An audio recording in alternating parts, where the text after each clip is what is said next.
Bismillahirrahmanirrahim. Assalamualaikum warahmatullahi wabarakatuh.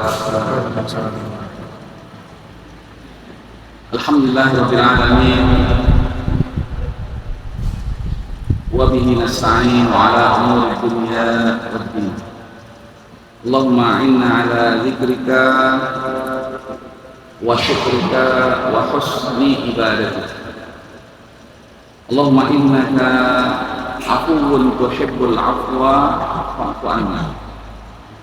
Allahumma inna nas'aluka ridhaka wal jannah wa na'udzu bika min sakhatika wan nar. Amin ya rabbal alamin. Bapak Ibu sekalian, jamaah salat subuh yang berbahagia, tentunya yang pertama sekali dan yang utama yang selalu kita ingat, kita panjatkan, kita menajatkan adalah kesyukuran kita kepada Allah. Sebaik-baiknya mukmin adalah yang pandai bersyukur, dan mudah-mudahan kita menjadi hamba-hamba Allah yang pandai bersyukur. Bersyukur atas karunia Allah yang begitu besar dan berarti. Karunia hidup, masih diberikan syukur kesempatan hidup, dan setiap hari Allah mewafatkan kita, dan sampai detik ini, hari ini kita dihidupkan kembali oleh Allah. Setiap hari, sudah berapa tahun kita diberikan hidup, kalau dihitung harinya, banyak sekali harinya. Ketika kita mencoba menghitung harinya, Masya Allah, harinya terlalu banyak sekali. Tapi kemudian setiap kesempatan tidur yang kita nikmati, Allah beri lagi kita kesempatan hidup.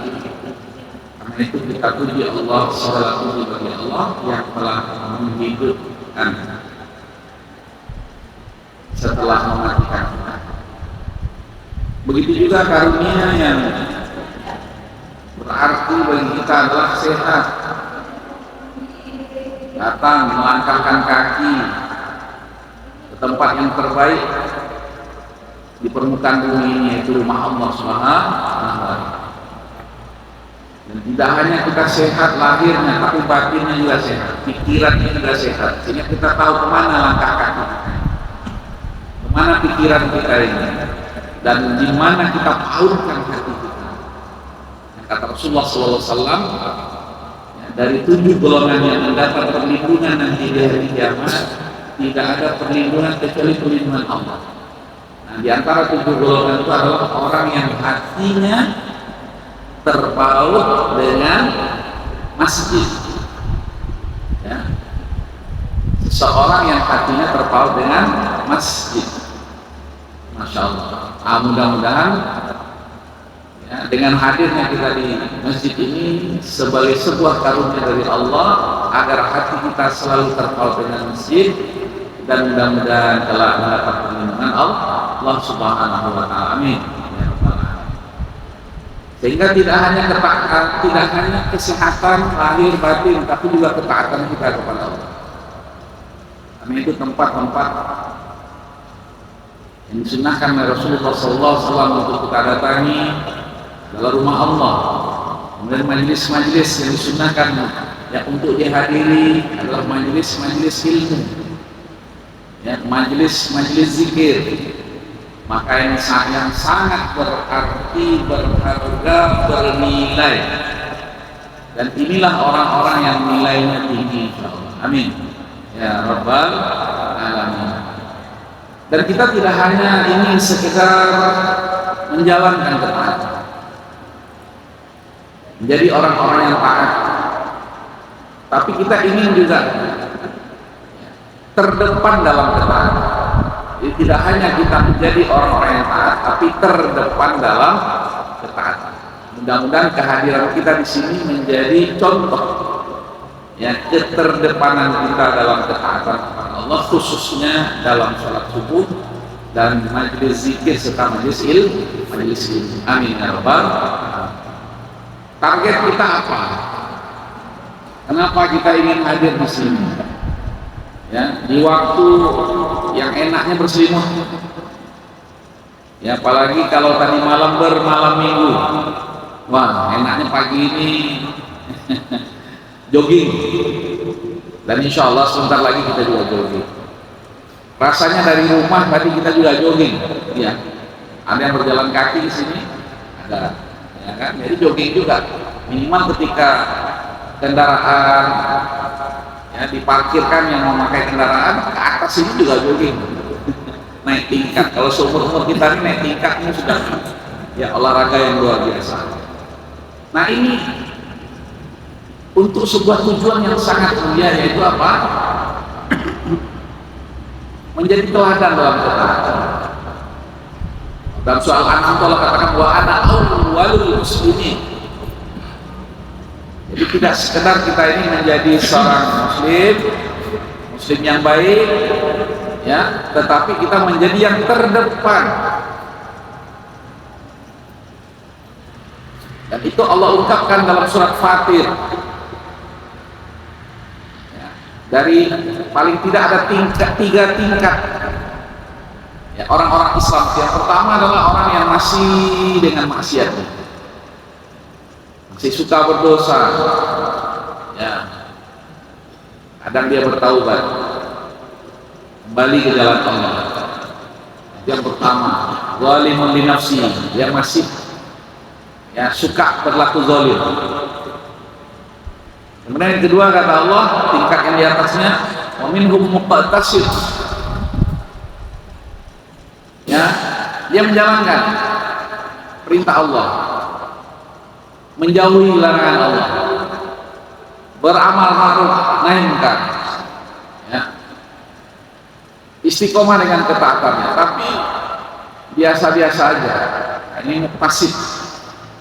Ada tingkat yang lebih tinggi, ya, ini yang kita harapkan, yang menjadi bagian ya dari yang mendapatkan tingkat ini. Yang kata Allah dalam surat Fatir itu, wa minhum sabiqun bil khairat, menjadi orang yang terdepan. Ya, diusahakan sholat subuh itu ke masjid, diusahakan kalau sholat subuh berjamaah di masjid itu ya menyempurnakannya dengan duduk berzikir, majelis ilmu sampai terbit matahari. Nah, ini sudah masuk dalam golongan sabiqun bil khairat. Tinggal nawaitunya dikuatkan. Ya, hadir di sini sholat subuh, berzikir, majelis ilmu, bersabar sampai terbit matahari. Kalau dihitung nggak lama, tapi kita sudah masuk ya kategori sabiqun bil khairat. Kalau nawaitunya benar, mudah-mudahan betul-betul Allah catat ya mendapatkan apa predikat tertinggi, khususnya ya di waktu subuh yang luar biasa ini. Terlebih mungkin dari kita ada yang sudah dari tadi sahur di sini, bertahajud di sini, ya, kemudian sampai sekarang masih bersabar dan bersabar nanti sampai terbit matahari, kemudian kita sholat 2 rakaat minimal. Ya, yang selalu disebut istilahnya dengan sholat isyraq. Isyraq itu karena terbitnya matahari. Ya, maka sholatnya agar mudah penyebutannya maka dikaitkan dengan terbitnya itu matahari, isyraq. Ya, bukan karena terbit matahari kita sholat karena perintah Allah Subhanahu wa Ta'ala, sunnah yang dihidupkan oleh Rasulullah SAW. Hadis yang sudah masyhur, semua kita barangkali sudah ya membaca, memahami hadis itu. Ya, nah yang terbaik itu waktunya kita tunggu sedikit. Kalau sekarang ini syuruknya jam berapa? Jam 6 ya. Karena waktu subuhnya lebih cepat. Nah, kita tunggu 5 sampai 10 menit. Setelah itu kita sholat isya. Sebagian fuqaha mengistilahkan sholat ini yang sholat duha yang dilakukan di awal waktu. Tapi terkhusus kepada ya mereka-mereka yang sholat subuh berjamaah di masjid, duduk berzikir, majelis ilmu, membaca Al-Quran, ya, sampai kemudian terbit matahari. Inilah yang disebut dengan sabiqun bil khairat, orang yang berlomba-lomba menjadi yang terbaik. Tidak sekedar berlomba-lomba dalam kebaikan, tapi berlomba-lomba menjadi yang terbaik. Mudah-mudahan ya, kita mendapatkan karunia Allah seperti ini. Yang kedua, mari kita bersolawat dan menyampaikan salam kepada baginda Nabi kita Muhammad Sallallahu Alaihi Wasallam dengan mengucapkan Allahumma sholli ala Sayyidina Muhammad wa ala ali Sayyidina Muhammad. Assalamu alaikum ya Rasulullah. Kajian kita pagi hari ini tentang nasihatnya orang tua kepada anak-anak. Kalau sekilas kita baca, insyaallah kita tadabbur surat Luqman, ya, surat Luqman ayat 12. Nanti sesuai dengan waktu yang tersedia, ini ada wasiat atau nasihat, ya, dari seorang ayah kepada anaknya, sangat berarti, berharga, bernilai sepanjang waktu. Jadi ini ya nasihat-nasihat yang diajarkan oleh Allah Subhanahu wa taala ala lisan Luqman al-Hakim, ya, dengan kisah ya seseorang yang disebut dengan orang yang bijaksana. Jadi ya Luqman al-Hakim ini dikatakan dia al-Hakim karena memang ya dia ini adalah seorang yang bijaksana. Jadi bukan nabi karena ada yang menganggap dia ini nabi, bukan. Ya, yang masyhur itu pendapat mengatakan dia ini adalah seorang yang hidup, tapi orang yang bijaksana, orang soleh, yang hidup, ya, yang kemudian beliau ini sempat bertemu dengan Nabi Daud alaihissalam. Bahkan dia belajar dari Nabi Daud alaihissalam. Jadi sempat ketemu dengan Nabi Daud dan belajar dengan Nabi Daud. Tapi dari sisi silsilah, disebutkan dari beberapa riwayat beliau ini, ya, anak bibinya Nabi Ayub. Jadi masih keturunannya, ya, Nabi Allah Subhanahu wa taala, itu Nabi Ayub. Dikatakan dia ini anak daripada bibinya Nabi Ayub. Ya, Masya Allah, orang soleh, ya, orang terpandang, dan sekaligus ciri khas, ya, dari seorang Luqman ini dia disebut dengan Al-Hakim, orang yang bijak, yang bijaksana, yang kemudian diabadikan oleh Allah di dalam surat Luqman. Ini yang luar biasa, ya, Allah mengabadikan, ya, kisah atau nasihat Luqman, ya, kepada anaknya ini di dalam Al-Quran. Masya Allah, menjadi bagian dari wahyunya Allah Subhanahu wa ta'ala. Terbayang oleh kita kan kalau, ya, nasihat itu adalah wahyu Allah, peristiwa itu langsung, ya, menjadi ayat-ayat Allah Subhanahu wa ta'ala.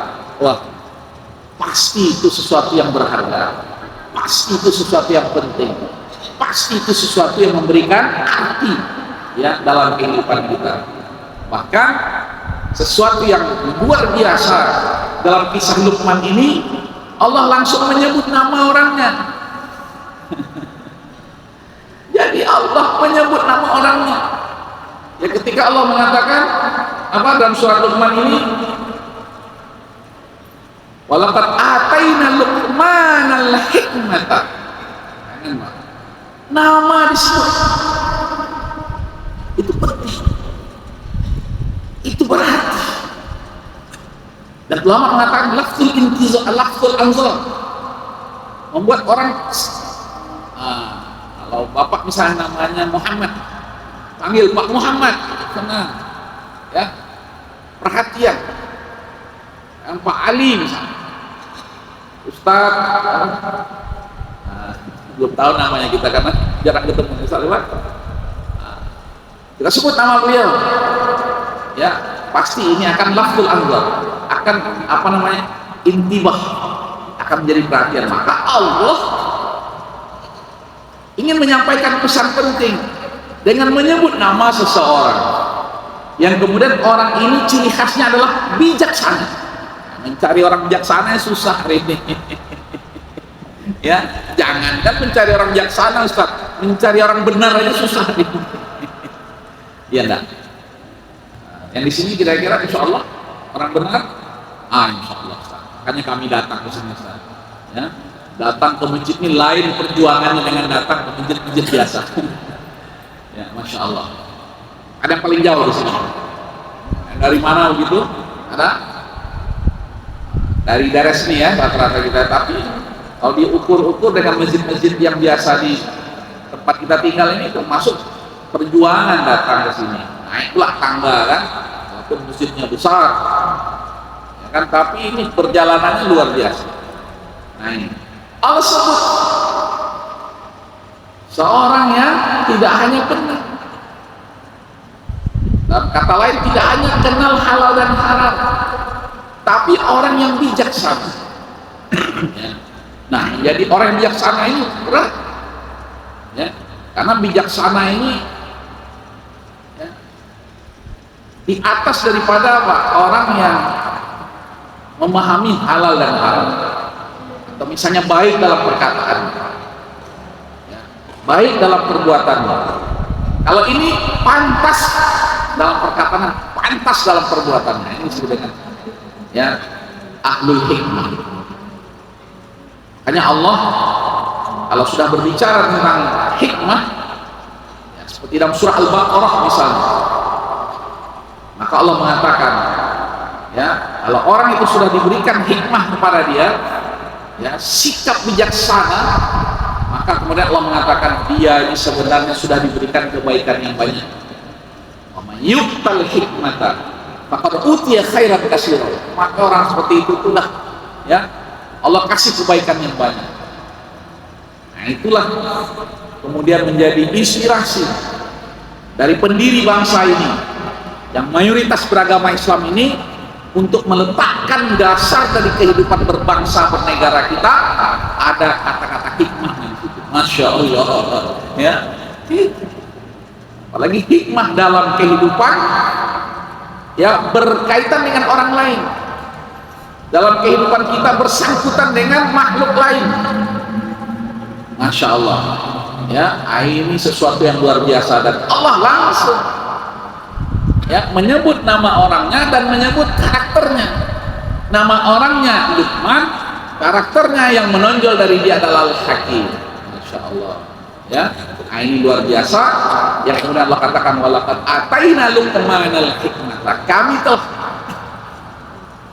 memberikan nyata, ya, nampak Luqman, seorang bernama Luqman al-hikmah, ya, sikap bijaksana, anishkur lillah. Ternyata, ya, hikmah itu dikaitkan dengan syukur. Syukur artinya apa? Al-fathu, al-infitah, membuka dirinya dengan apa adanya, ya, dengan penciptanya Allah Subhanahu wa ta'ala. Itu namanya syukur. Syukur itu kita ini membuka diri kita dengan pencipta kita Allah Subhanahu wa ta'ala. Hanya lawan daripada syukur itulah kufur, ya, menutup. Jadi syukur tapi membuka, kebalikannya adalah kufur, menutup dirinya dengan Allah. Kenapa dia tutup dirinya dengan Allah? Karena mungkin dia ingin bermaksiat. Ya, kalau sembunyi-sembunyi, dia bermaksiat hati, dia bermaksiat pikiran, dia bermaksiat tidak diketahui oleh orang. Tapi kalau syukur, dia buka dirinya. Ya, inilah dia yang ingin dekat dengan Tuhannya Allah Subhanahu wa ta'ala. Maka kalau syukur itu identik dengan orang yang dekat dengan Allah Subhanahu wa ta'ala. Nah, seorang Luqman, ya, yang diberikan hikmah oleh Allah sangat dekat dengan apa? Syukur kepada Allah Subhanahu wa ta'ala, ya. Dan ternyata hakikat syukur itu, ya, Kalau kita betul-betul membuka diri kita, kebaikan apapun yang kita lakukan yang mungkin dirasakan oleh orang lain, sedikit atau banyak, ya, maka sesungguhnya itu akan kembali kepada diri orang itu sendiri. Maka dikatakan fa inna ma yashkuru nafsi. Masya Allah, ya. Nah ini jadi yang khas ketika kita berbicara tentang seorang yang bernama Luqman, ya, maka pasti dikaitkan seorang bernama Luqman dengan Al-Hakim, sehingga kemudian kita menyebut, ya, ini nasihat Luqman Al-Hakim. Ya. Kalau sudah Luqman Al-Hakim, nah ini dia, ya, satu-satunya cerita di dalam Al-Quran. Masya Allah, ya, diabadikan di dalam Al-Quran seseorang bernama Luqman yang kemudian melekat kepada dia sifat yang disebut dengan Al-Hakim, orang yang bijaksana. Nah, Luqman Al-Hakim ini, ya, dia memberikan nasihat kepada anaknya. Nah, tentu kita berpikir kan, ini siapa dia ini memberikan nasihat kepada anaknya, kan begitu.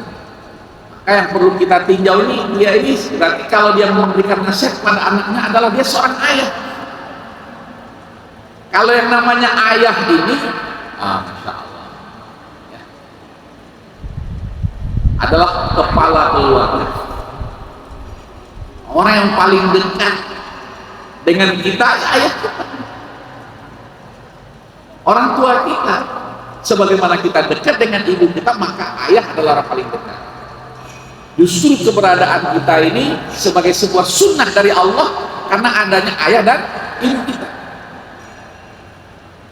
Dan kita melihat nasihat-nasihat ayahnya Luqman, inilah yang menjadi kewajiban sesungguhnya dari seorang ayah. Di samping ada kewajiban seorang ibu terhadap anaknya. Di sini bicara tentang kewajiban seorang ayah.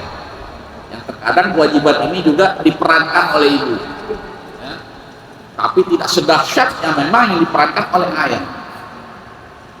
Apa hal yang utama yang menjadi peran ayah seorang Luqman Al-Hakim? Ya, seorang ayah yang soleh, ayah yang bijaksana, ada jelas dia menjadi contoh. Kan dikatakan beliau ini tidak hanya menjadi contoh bagi anak-anaknya, tapi menjadi contoh, ya, bagi orang yang ada di sekeliling mereka. Apalagi dia ini dari keturunan apa? Masih dari keturunan Nabi Allah Subhanahu wa Ta'ala. Walaupun dia bukan seorang nabi, tapi karena hikmah kebijaksanaan yang melekat dalam dirinya, sehingga ini diabadikan oleh Allah Subhanahu wa Ta'ala. Ya. Yang pertama dan utama yang selalu yang diingatkan, yang dinasihatkan, yang diwasiatkan oleh seorang ayah, dan ini menjadi fitrah. Nah, ini yang perlu kita catat kepada ibu sekalian, fitrah. Fitrah ayah, fitrah seorang ayah. Kalau yang di depan ini, insya Allah ini ayah. Kalau yang belum nikah nanti bakal jadi ayah. Udah menikah? Nah, belum? Oh, Bu, ini belum nikah, Bu. Nah, yang punya anak gadis seperti ini, nanti diambil orang lain, orang soleh. Ya. Aku sudah ada calon. Hanya dulu lalu calon Ustaz. Cepat nih. Kayak gini nih, urus masjid langsung mana jemaah yang punya anak gadis, nah, gitu ya. Nanti biar tak kabur kemana-mana, biar di masjid ini luar biasa. Bapak dan ibu sekalian, ya, seorang ayah itu dia membangun visi dan misi bagi keluarga, apalagi dia seorang anak laki-laki yang akan meneruskan perjuangan, terutama keluarga. Yang kedua, punya kontribusi di tengah masyarakat. Apalagi kalau seorang muslim, dia punya apa? Tugas, kewajiban berdakwah, mengajak orang ke jalan Allah Subhanahu wa Ta'ala. Kita ini semua ini punya tanggung jawab untuk mengajak orang ke jalan Allah.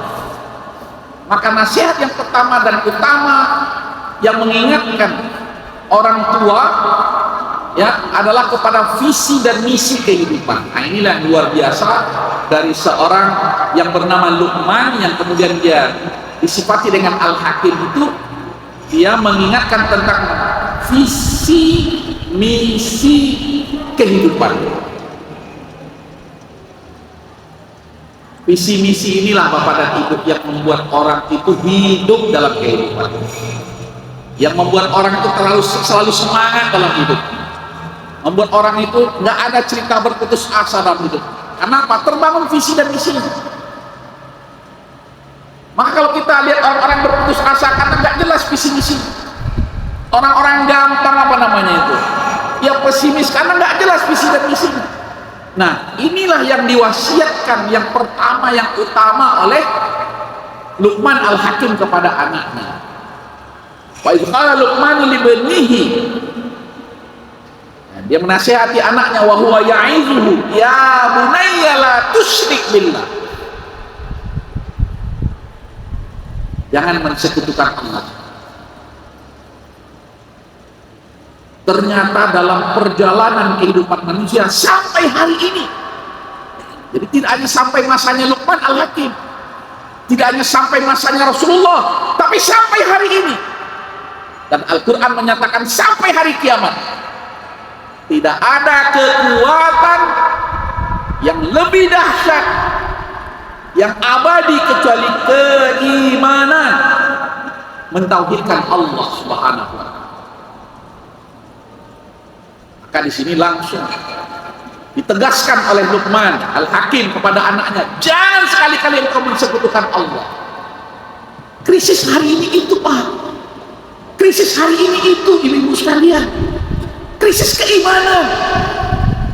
Kita sadari atau tidak kita sadari, telah terjadi apa? Proses syirik. Masya Allah, la haula wa la quwata illa billah. Sampai kemudian dijelaskan ya bagaimana ya urutan-urutan syirik itu.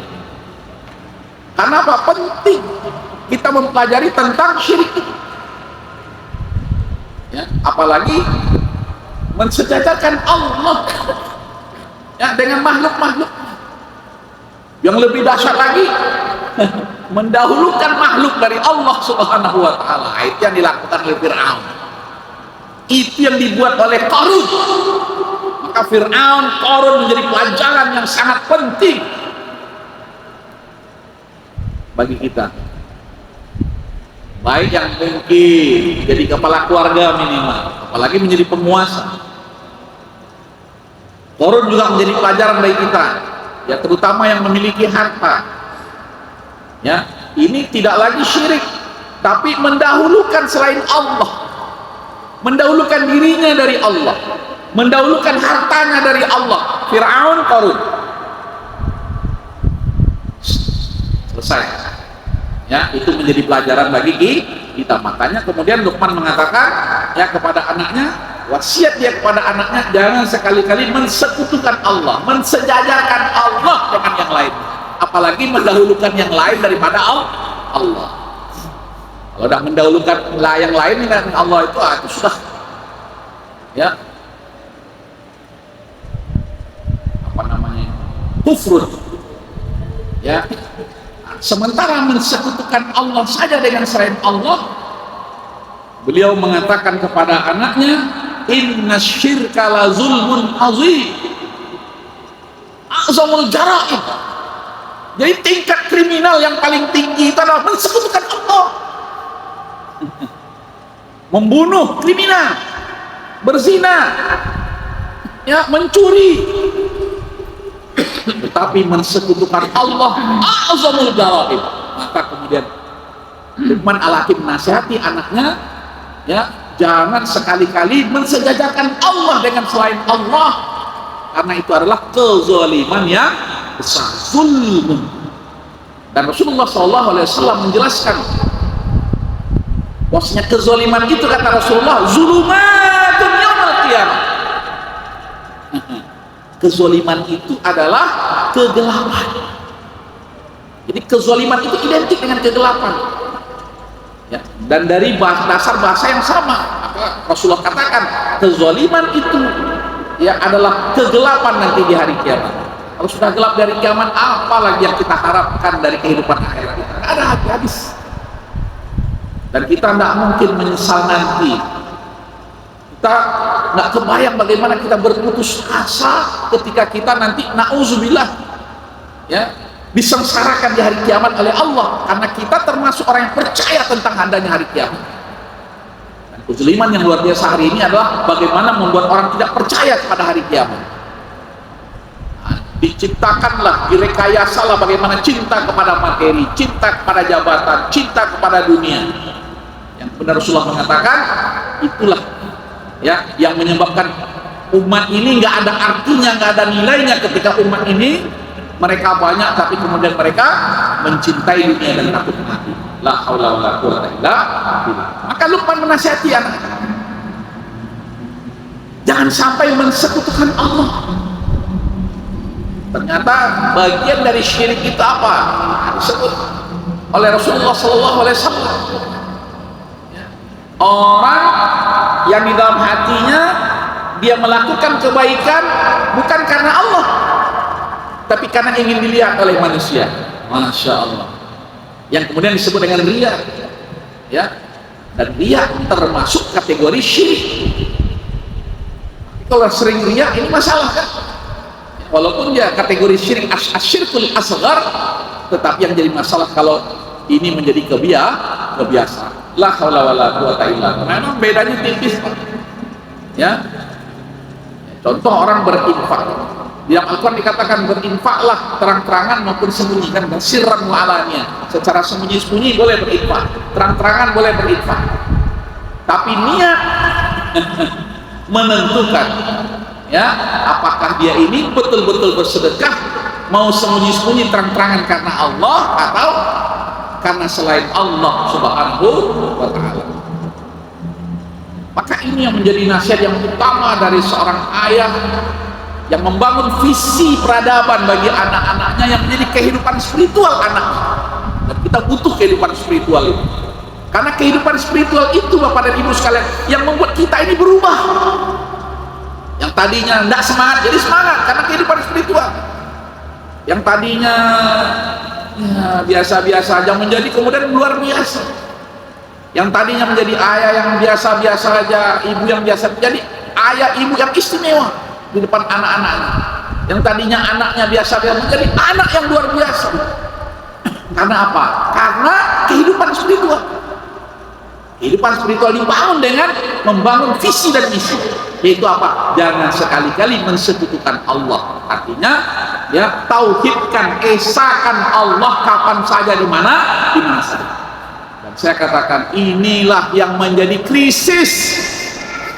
Penyebab apapun krisis, bentuk krisis hari inilah penyebab krisis tauhid. Tak percaya dengan Allah, tak mau menyandarkan urusan kita dengan Allah.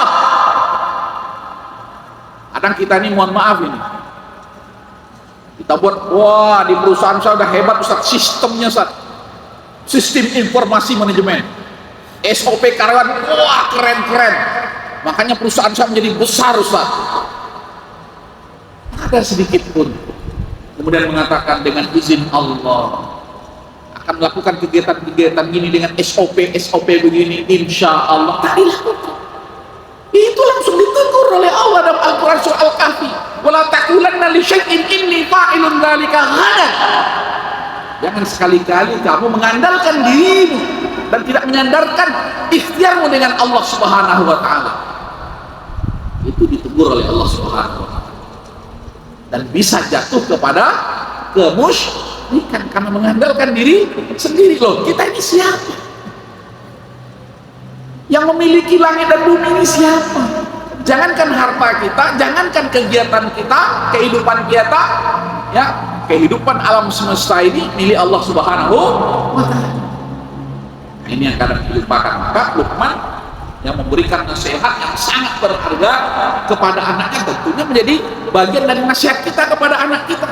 Sebagaimana ini nasihat orang tua kita kepada kita dahulu. La tusyrik billah. Pastikan tidak ada unsur apa? Mensekutukan Allah. Dari cara berpikir kita, apalagi tindak tanduk perilaku kita. La tusyrik billah. Makanya nanti dijelaskan oleh Luqman untuk apa? Mendirikan sholat. Nah, itu menguatkan tauhid itu dengan mendirikan sholat, menguatkan tauhid itu dengan amar ma'ruf dan nahi mungkar. Mendirikan sholat itu dengan apa? Sikap sabar. Maka kalau ada 10 syarat untuk menjadi orang mukmin yang baik, ya kalau versinya Luqman Al-Hakim ini, maka yang pertama adalah bijaksana, yang nomor 2 sabar, nomor 3 sabar, nomor 4 sabar, nomor 5 sabar, nomor 6 sabar, nomor 7 sabar, 8 sabar, 9 sabar, 10 sabar. Nah inilah ya nasihat yang luar biasa dari seorang ayah bagaimana mewujudkan ya kehidupan yang baik, yang kemudian kita mentauhidkan Allah Subhanahu wa taala. Ya, inna syirka la dzulmun adzim. Ini yang pertama. Jadi sebenarnya ya tanggung jawab tidak hanya kita yang ada di sini, siapa saja. Ya, yang namanya orang tua, yang namanya ayah, nah, ini yang harus dibekali kepada anak. Seberapa banyak orang tua hari ini yang membekali visi ini kepada anak-anak? Ya, membangun apa? Visi mentauhidkan Allah Subhanahu. Itulah tujuan hidup manusia di permukaan bumi ini. Ya. Wa ma khalaqtul jinna wal insa illa liya'budun. Nah ini yang ditegaskan oleh Luqman. Orang yang bijaksana itu adalah yang menekankan pertama tentang pentingnya mentauhidkan Allah Subhanahu wa taala, tidak disebutkan Allah. Ini memang permasalahan yang ringan di mulut, tapi dalam praktek di lapangan yang berat kan? Sering ya kita ini ya tanpa kita sadari kita telah ya menduakan Allah dengan pekerjaan kita, menduakan Allah dengan makhluk. La haula wala quwata illa billah. Ini yang pertama, taat kepada Allah, dan ini yang utama. Kemudian yang kedua, Luqman Al-Hakim menasihati anaknya dengan pentingnya apa? Berbakti kepada orang tua. Wa wasainal insana biwalidayhi. Nah ini ya, ayah ibu. Walidayhi berarti ayah dan ibu. Dan bahasanya Luqman di sini wasiyah. Jadi kalau wasiat wajib dilaksanakan. Jadi yang berbakti kepada orang tua adalah wasiat dari Allah Subhanahu wa taala. Ya, jadi bukan sekedar dia wasiat dari seorang ayah kepada anaknya atau seorang guru kepada muridnya, kalian harus berbakti kepada orang tua. Bukan sekedar wasiat ayah, orang tua, guru, kawan-kawan kita berbakti kepada kedua orang tua tidak. Ini wasiat Allah, wasiat pencipta langit dan bumi, wasiat pemelihara langit dan bumi, wasiat yang memberikan bimbingannya kepada kita. Dan bentuk bimbingan Allah itu Allah sebut dengan wa nafakhtu fihi min ruhi. Bayangkan Pak, Allah ya dalam memberikan bimbingannya kepada kita itu Allah menyebut dengan kalimat wa nafakhtu fihi min ruhi. Makanya alhamdulillah Allah selamatkan kita dalam perjalanan, Allah sehatkan kita, hatinya dipautkan dengan masjid, pikirannya dengan yang baik, selalu fokus dengan amal-amal soleh. Itu Masya Allah, luar biasa. Nah, Luqman ya memberikan nasihat bahwasanya Allah telah mewasiatkan. Dan di sini kalimatnya al-insan. Berarti tidak hanya seorang muslim berbakti kepada kedua orang tua ini, kepada siapapun yang namanya manusia, maka dia mesti berbakti kepada kedua orang tua.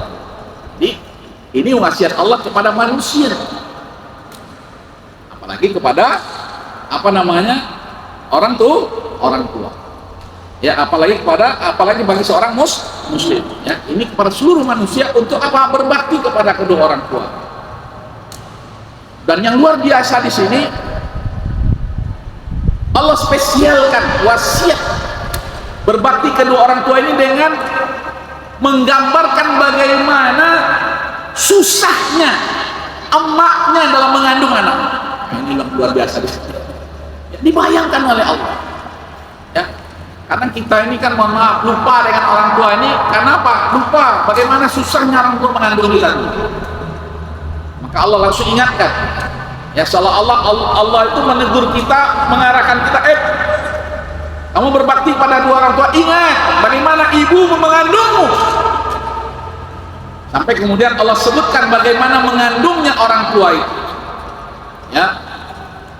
Hamalathu ummuhu wahnan ala wahnin.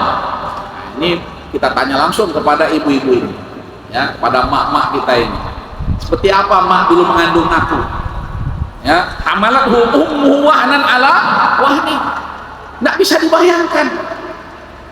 Sudah selesai, waktu kita habis masih ya. Sampai jam berapa? Ini saya tidak ada jam pula. 6.15. Kita berarti 10 menit lagi lah ya. Nanti kalau tanya-tanya jawab, kalau luas kayak gini enaknya waktu kayaknya ada sarapan.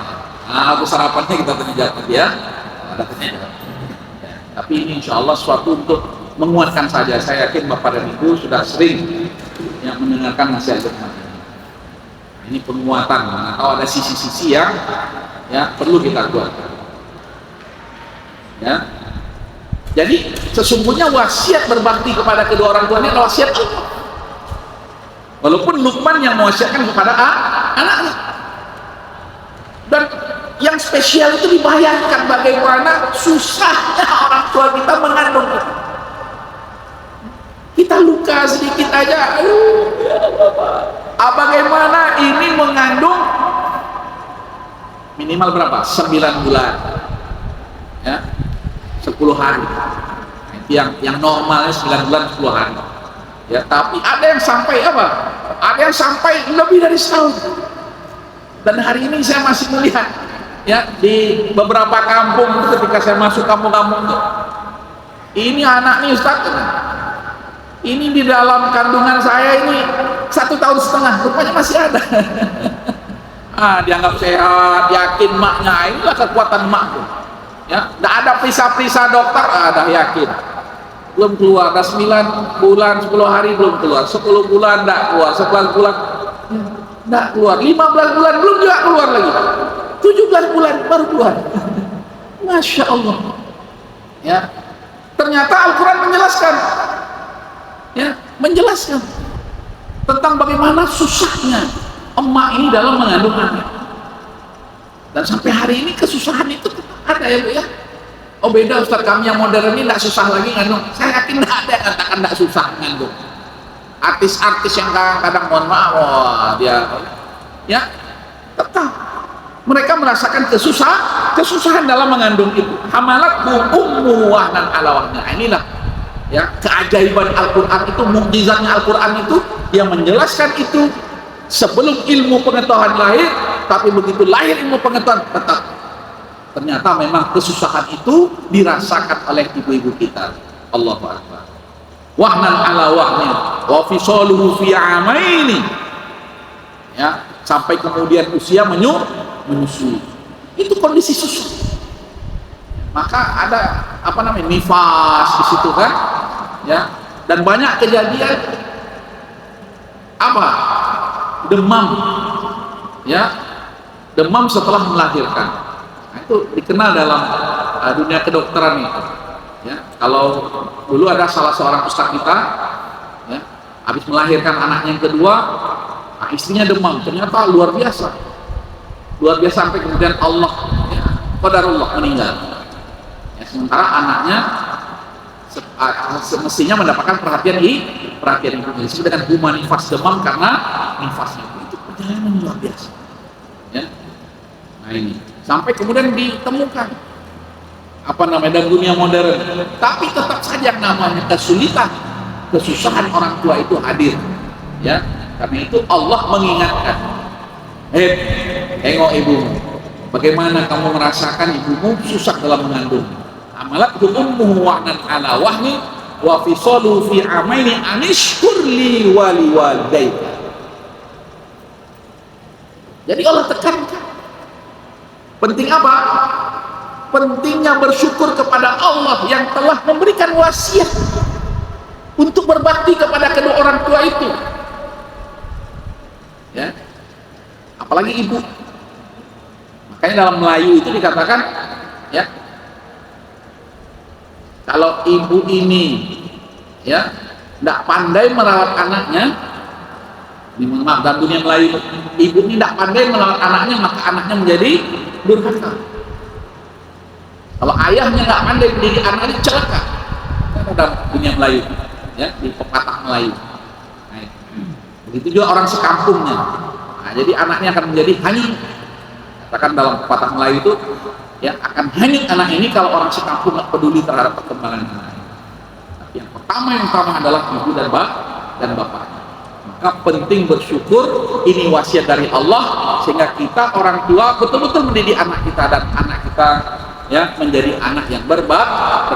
Karena kedurhakaan anak ini, ya, bisa disebabkan karena kita yang nggak pandai mendidik dia. Maka Nabi Luqman ini di samping mendidik anaknya, bagian dari pendidikan mitra anaknya adalah memberikan nasihat kepada anaknya bagaimana susahnya emaknya mengandung dia, ya, kemudian menyusui dia, kemudian menjadi anak-anak yang pandai bersyukur.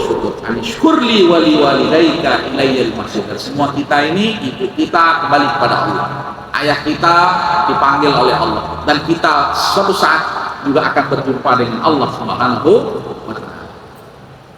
Nah, ada yang menarik di wasiat yang kedua ini, ketika ketaatan kita kepada Allah berbenturan, ya, ketaatan kita kepada Allah berbenturan dengan bagaimana kita berbakti kepada kedua orang tua. Karena apa? Orang tua mengajak kita kepada agama nenek moyang, bukan Allah. Nah, ini dia, ya. Sementara fitrah yang sudah menjadi bawaan itu adalah keimanan, tapi orang tua tidak Islam, tidak menyembah Allah, mensekutukan Allah. Nah, mengajak anaknya untuk mensekutukan Allah, ini dia. Maka Luqman menasihati anaknya sebagaimana, ya, nasihat wasiat untuk berbakti kepada kedua orang tua. Tapi kalau orang tua ini mengajak anaknya untuk menyembah sesembahan selain Allah, wa in jahadaka ala an tusyrika bi, maka qadiyahnya, inti masalahnya Bapak dan Ibu sekalian, tetap masalah apa? Tauhid. Kalaulah sudah tauhid, anak ini yang sudah, ya, dari fitrahnya anak ini sejak lahir sudah dibawa ini, kemudian diselewengkan, disimpangkan, kemudian anak ini menjadi musyrik, maka ala tuti'huma, ya, fala tuti'huma, maka tidak ada ketaatan kepada orang tua. Tetapi terkait dengan interaksi sosial kita, komunikasi kita, ya, kita tetap laksanakan dengan orang tua. Jadi urusan-urusan muamalah nggak ada masalah, ya, tetap, bahkan yang terbaik dengan kedua orang tua, dengan orang tua kita. Biasanya kalau di Pekanbaru ini, ya, yang sering, ya, diskusi dengan saya ini, ya, Chinese, ya, karena kadang, ya, saya harus dikucilkan dari keluarga besar, Ustaz. Biasanya juga dari marga-marga Batak barangkali, ya. Nah, yang agak berat itu marga Batak, apa namanya, Toba, ya, itu sampai bahkan dikriminalkan.